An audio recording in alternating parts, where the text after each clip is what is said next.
উপস্থিত আমাদের এই তমলুক লোকসভা কেন্দ্রের প্রার্থী মাননীয় অভিজিৎ গঙ্গোপাধ্যায় এবং আমাদের তাম্রলিপ্ত সাংগঠনিক জেলার সভাপতি মাননীয়া তাপসী মণ্ডল মহাশয়া ও আমাদের মঞ্চের সভাপতি তথা রাজ্যের সম্পাদক এবং আমাদের এই ময়নার সকলের নয়নের মণি মাননীয় অশোক দিন্দা মহাশয় এবং তৎসহ সমগ্র মঞ্চ এবং আপনারা যারা আমার সামনে রয়েছেন, যারা আমার গলার আওয়াজ শুনছেন দূর থেকে, প্রত্যেককেই জানাচ্ছি শ্রদ্ধা, প্রণাম ও ভালোবাসা এবং ভারতীয় জনতা পার্টির পক্ষ থেকে জাতীয়তাবাদী গৈরিক অভিনন্দন। বন্ধুগণ, আপনারা জানেন আমাদের মধ্যে প্রার্থী এসেছেন। আমাদের প্রার্থীকে তিনি হচ্ছেন মাননীয় অভিজিৎ গঙ্গোপাধ্যায়, যিনি বিজেপির জন্য দাঁড়াননি, দাঁড়াচ্ছে আপনাদের জন্য, সাধারণ মানুষের জন্য। আর তৃণমূলের প্রার্থীকে দেবাংশু, সে কার জন্য দাঁড়াচ্ছে? তৃণমূলের জন্য। সে চুরি করে তৃণমূলকে ঐশ্বর্যশালী করবে।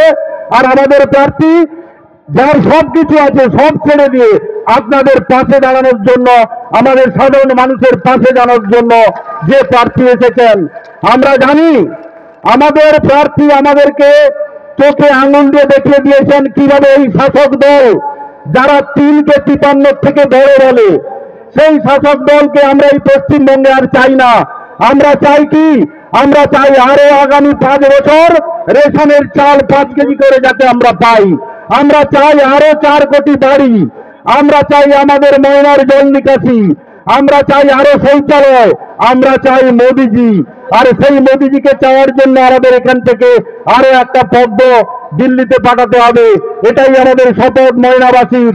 আমরা জানি আগামী দিনে আমরা জিতব এবং প্রত্যেককেই বলে রাখি, তৃণমূলকে পরিপূর্ণভাবে প্রত্যাখ্যান করুন। আপনাদের বাড়িতে গেলে শুধু একটা কথা বলবেন, আপনারা ইন্ডিয়া জোটে নেই, এনডিএ জোটে নেই, কি করবেন 42টা আসন আপনারা নিয়ে?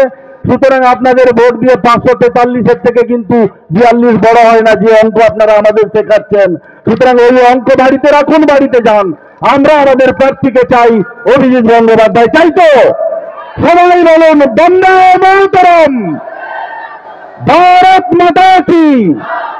ধন্যবাদ।